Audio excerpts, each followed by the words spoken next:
Hello fellow collectors and welcome to Long's Toys. Today we are taking a look at the mighty Morphin Pudgy pig from the Power Rangers Lightning Collection from Hasbro. So this is the normal retail release version, retails for about $31.49 depending on where you find it. I got mine from Amazon. I know some people have been finding them online at Target and also in Target stores. So definitely check around if you're looking for this guy. There was also a PulseCon exclusive version of the figure that, as far as I know, is the exact same figure with a few extra food accessories, and it came in packaging resembling a lunchbox for about double the price. I think it was like $58 or something ridiculous. So we all originally thought that was the only way we were going to be able to get Pudgy Pig, and then once we found out there was going to be a normal retail release, a lot of pre-orders got canceled that day. But it's a really nice Tom Whalen artwork here on the front. You can see starting on the front, carrying over to the side a little bit. And then over here on this side, and then on the back, as usual, we just kind of have a press photo of the figure. Not too much going on the top or the bottom. But I'm really excited. I really like Pudgy Pig. He's one of my favorite monsters from the original show. And so I was really bummed that I was going to have to pay almost double the price for just a normal $30 figure. And now I'm super excited that I did not have to do that. So let's go ahead, let's get him out of the box, and let's take a closer look. So here he is out of the packaging. He looks pretty fantastic. They did a really nice job recreating this monster from the show. He really, really looks accurate.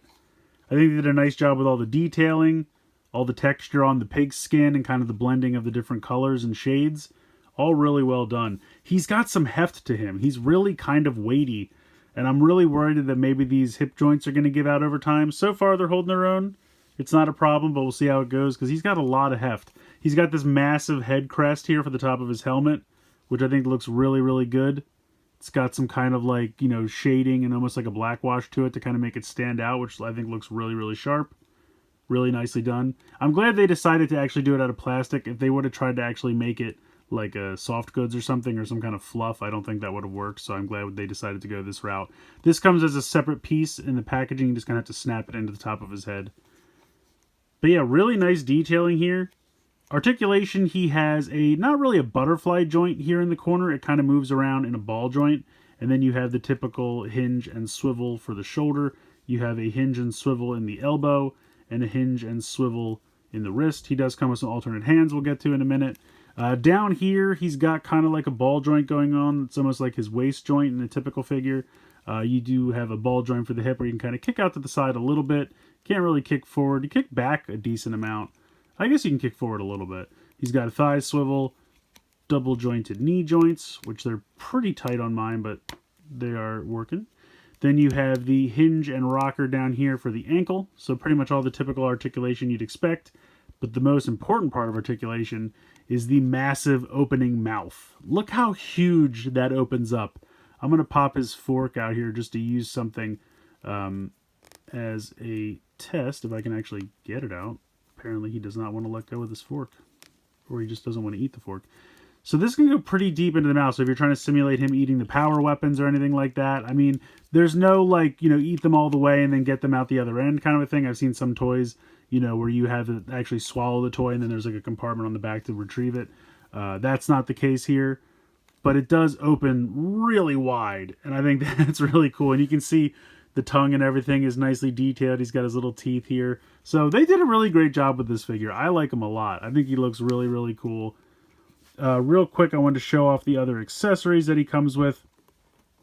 There we go. Just got to get the weight distribution. So he's got this little effect piece. So if you want to, you know, pretend he's got some kind of lightning knife, you can do that. I think it's just a, you know, stupid thing that they tossed in here just to give you one. I really like both of these accessories, although unfortunately because of how I could not get it out, there's a little bit of a stress mark here on this one. So that's a bit of a bummer. But I do really like the fork and knife accessories. I think those are really fun.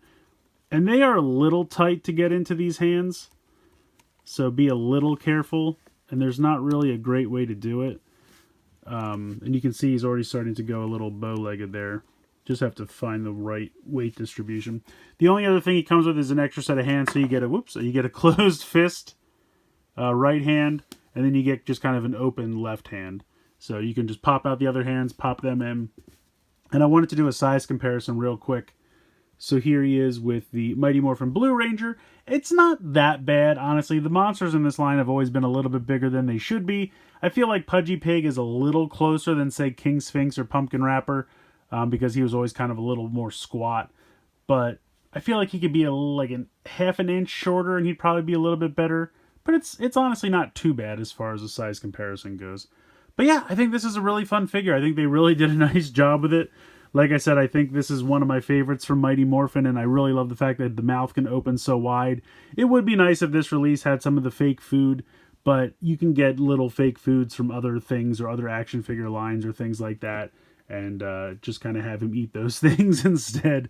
I don't know why that other one for PulseCon is like double the price. It doesn't come with that much extra, accessories or the packaging or anything like that. I really don't understand the price difference there. But if you just want to go ahead and get yourself a normal retail Pudgy Pig, or if the last monster releases are anything to go on, wait till this guy goes on clearance, because that probably will happen. King Sphinx and Pumpkin Rapper were like $10 everywhere at one point. Now, I would say that this guy's appeal is a little bit more than those two, although Pumpkin Rappers, well, honestly, they're both kind of fan-favorite monsters.